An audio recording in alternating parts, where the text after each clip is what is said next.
Subscribe कीजिए असंग देव जी के YouTube चैनल को और नए नए वीडियो सबसे पहले देखने के लिए बेल आइकन को दबाना ना भूलें। और जीवन को दुख देने वाली चीजें, यदि आपका खान पान बिगड़ गया, दुख शुरू हो जाएगा। यदि आपका स्वभाव बिगड़ गया, दुख शुरू हो जाएगा। यदि आपकी वाणी बिगड़ गई, दुख शुरू। यदि आपका चरित्र बिगड़ गया, दुख शुरू हो जाएगा। यदि आपके कर्म बिगड़ गए, व्यवहार बिगड़ गया, दुख शुरू हो जाएगा। दुख और सुख की चाबी तुम्हारे हाथ में है। तुम कहां गिड़गिड़ा रहे हो, कहां हाथ जोड़कर खड़े हो, फालतू लाइन में कहां लगे। तुम शिरडी के साईं बाबा के यहां जाकर भीड़ मचाते हो, बद्रीनाथ, केदारनाथ, जम्बूनाथ, बैजनाथ, कौन कौन नाथ में जाते हो, लेकिन तुम खुद ही भगमच्छर नाथ बने रहते हो। ये दुनिया भर में सुख मांगने जाते हो और सुख और दुख की चाबी तुम्हारे पास में है।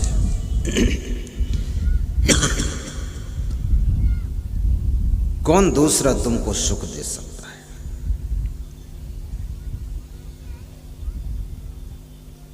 स्वभाव सुंदर बना लो, सुख शुरू। चरित्र सुंदर बनाओ, सुख शुरू। अच्छे कर्म करो, सुख शुरू। पुण्य परोपकार करो, सुख शुरू। वाणी संवर कर बोलो, सुख शुरू। नशा व्यसन त्याग कर दो, सुख शुरू। मांस मछली अंडा छोड़ दो, सुख शुरू। और याद रखना, चरित्रवान बन जाओ, सुख शुरू। और यदि संतोष कर लो, सुख का भंडार शुरू हो जाएगा।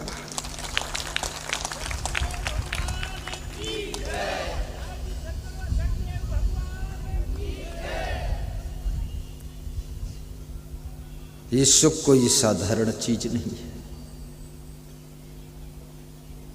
थोड़ा गम खा लो, सुख शुरू।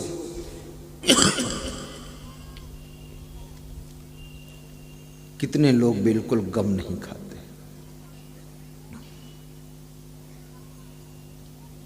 सहनशीलता बढ़ाओ, सुख शुरू।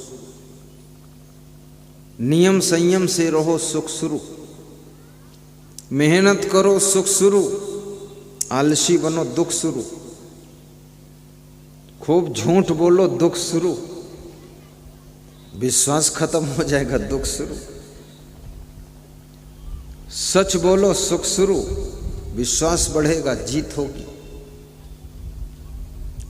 जहां सच बोलने से नुकसान है, चुप रहो, सुख शुरू। चुप रहने से भी सुख होता। बोलना उचित नहीं है तो वहां पर गम खा लीजिए, चुप रहिए।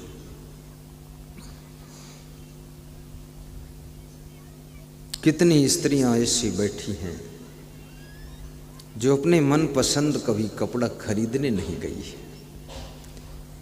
जो माँ ले आई उसको पहन लिया, अब जो सास ससुर पति ले आता वो पहन लेती है। कितने पुरुष ऐसे बैठे हैं कभी मनमाना कपड़ा खरीदने नहीं गए। पिताजी ने ला दिया वो पहन लिया, अब उनकी पत्नी ला देती तो पहन लेते, बस ठीक है। उनकी जिंदगी में बहुत सुख है। जो अपनी चाहत को खत्म कर देता है, उसकी जिंदगी में सुख बरसने लग जाता है। आज तक जिंदगी में कोई सामान मैंने अपने मन से दुकान पर खरीदा ही नहीं। घर पे थे, पिताजी ले आते थे, वही पहन लेते थे। साधु बन गए तो गुरुजी ले आते थे तो पहन लेते थे। अब हम गुरुजी बन गए तो जो भक्त लोग ले आते वही पहन लेते। कोई मार्केट का कोई अनुभव नहीं। दिमाग से सोचता हूं लेकिन अनुभव नहीं है मार्केट का। मैं जाऊं लेने के लिए तो ठगा भी सकता हूं, क्योंकि हिंदुस्तान की मार्केट में ऊटपटांग ग्राहक है, ऊटपटांग दुकानदार भी है। हिंदुस्तान की मार्केटिंग बहुत कठिन है। सामान जो 100 रुपये का है दुकानदार बताता है 200 रुपये का है, तो ग्राहक कहता है 100 रुपये में दे दो, दुकानदार कहता है 150 में ले लो, तो ग्राहक कहता है 125 में दे दो, तो दुकानदार कहता है 140 में ले लो, तो ग्राहक बोलता है 135 में दे दो, तो दुकानदार बोलता है आप ही की दुकान 135 में ही ले लो। बस हो गए। चंडाल ग्राहक चंडाल दुकानदार। हिंदुस्तान की दुकानदारी भी नरक है और ग्राहक की भी नरक है। यहाँ कोई ना एक दाम ना एक बात, जैसा जिसको इधर उधर करो, दुनिया भर का झंझट।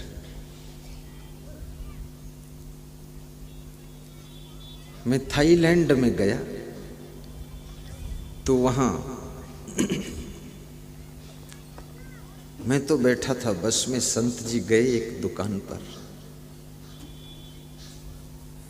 तो दुकानदार से पूछा ये चप्पल कितने का है?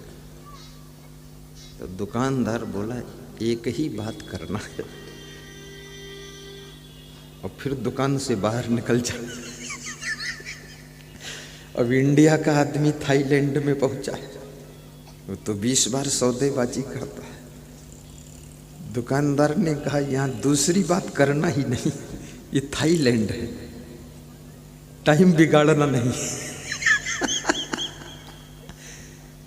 बड़ी विचित्र बात है। 10-20 रुपये के लिए कितनी देर बात करने में कितना टाइम बिगड़ जाता है, उस टाइम में कितनी और कमाई हो सकती है, थोड़ा विचार करो।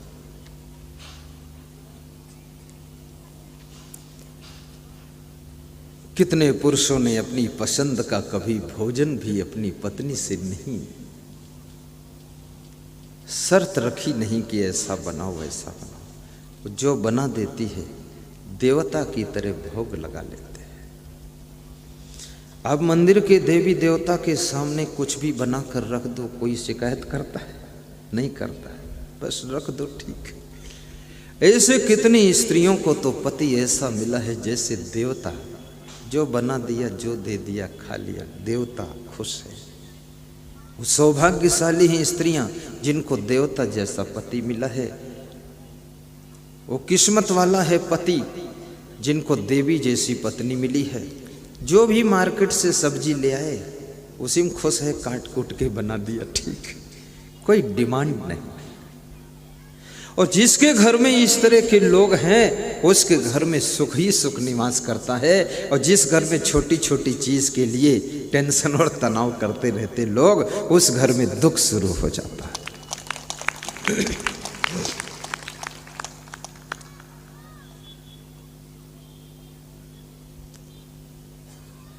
सोई हित बंधु मोहि भावे,